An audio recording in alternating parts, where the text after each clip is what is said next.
Hey there YouTube, this is Punk Rock Matt with another action figure review. Today we're going to be taking a look at Winspector Fire from SH Figuarts. Got this guy a few days ago from Hobbylink Japan. He was on sale for $23.90, which is a really good price. That's like just under half price. So very happy to have picked that up. He, at the time of this recording at least, he is still in stock and on sale if you're thinking about getting this guy. Well, let's see how tall he is. Looking like not quite, just over 5.5 inches. And about 14 centimeters. Here he is next to Figuarts Bunny from Tiger and Bunny. Here he is next to Kamen Rider Ghost from the Ghost Change series. Here he is next to Rao from Revoltech. And finally, here he is next to Marvel Legends Daredevil. A quick note before I get into the articulation. I have recently started measuring in both inches and centimeters because I realized recently that only about half of my viewers are in America. So a lot of people are using the metric system, I would imagine. If you'd like for me to keep doing that, please leave a comment below, let me know. Otherwise, I may or may not keep doing it. Alright, let's check out this articulation, shall we? Well, first thing I want to say is that his visor is articulated, which I think is fucking awesome. I love that that flips up. His head is on a double ball joint. A lot of good movement out of that. Definitely no restrictions or anything. Shoulder has a hinge on these pads here, and it is on a socket and hinge joint. There's a kind of back and forth and a little bit of an up and down ball joint inside the shoulder. It doesn't move out a ton, but I haven't had any real trouble with it either. There's a bicep cut, a double joint at the elbow, standard Figuarts socket and hinge on the wrist. There's a double ab crunch, moves pretty well. The hips, if you're familiar with the Kamen Rider Drive Figuarts, are that style. They are restricted, though, I will say. There is a thigh cut. I do want to say one thing about the hips being restricted, though. That's kind of the nature of this suit. If you've seen Special Rescue Police Winspector, these guys weren't exactly doing high kicks and backflips in their suits. They were pretty restrictive, so it's kind of show accurate in that way, so it doesn't really bother me. There's a double knee joint, which is well hidden when the knee is straight, and even when you move it forward a little bit, you don't really notice it too much, and you definitely get some pretty good movement out of that. There's an ankle joint down here. Not a ton of movement out of that. You do get some decent ankle pivot. And there's a toe joint. It goes up almost not at all. What's weird is it flips down quite a bit.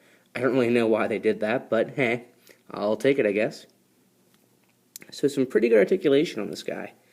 Like I said, some of it is kind of restricted, but it doesn't bother me as much as maybe it normally would, because in the show, these guys were restricted by these suits. They were not super flexible. We'll take a quick look at his box here.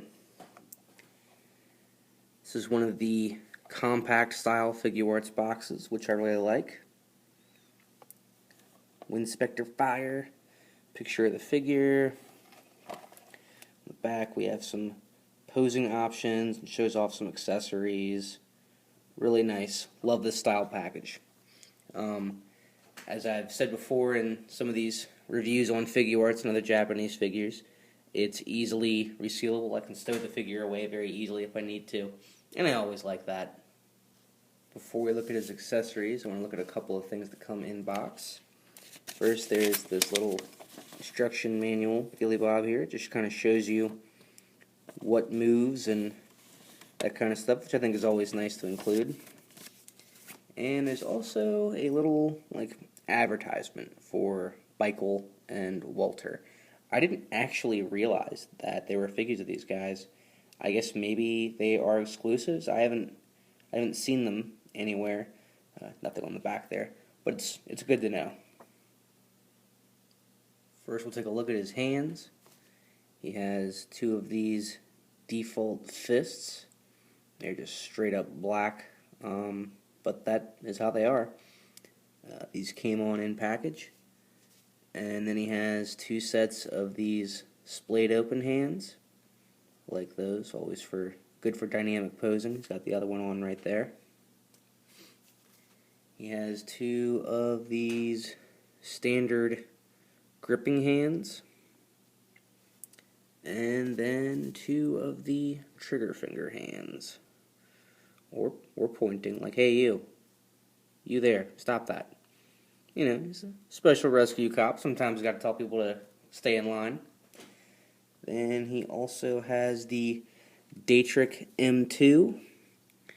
There's a little holster there. Pretty cool looking gun. This does have a baton mode, I guess. I can't quite remember what the name of it was. This part slides forward, but it's a little stiff. There we go. So that's pretty cool, although I do prefer it in gun mode. And I'll show him holding that in just a second. And then he also has the Max Caliber, which is probably his overall coolest accessory. I'll show him holding this in just a moment. Mayday, Mayday, SOS. Oh shit. He's ready to cap a fool.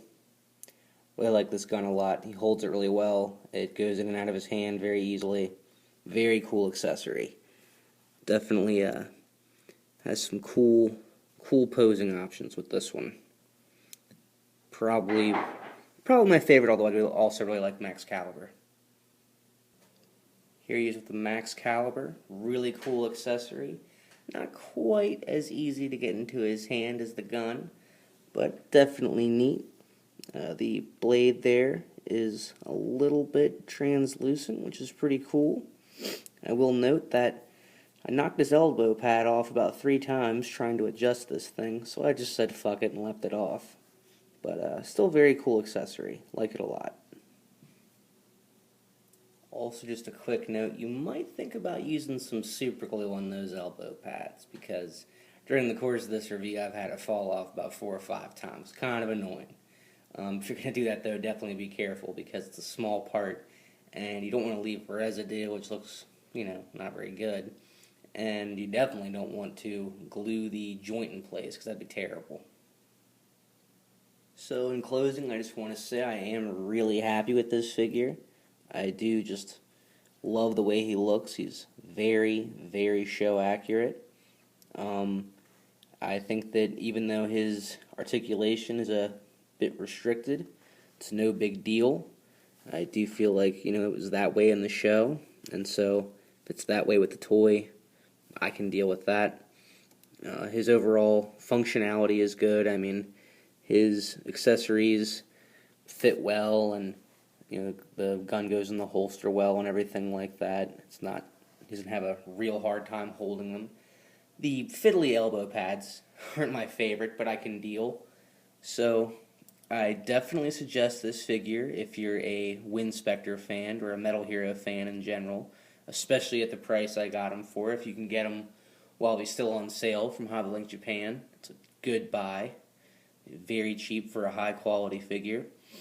And if you're just a Figuarts fan in general and you want something a little different in your collection to go along with your Riders or your DBZ figures or what have you, he's a good option.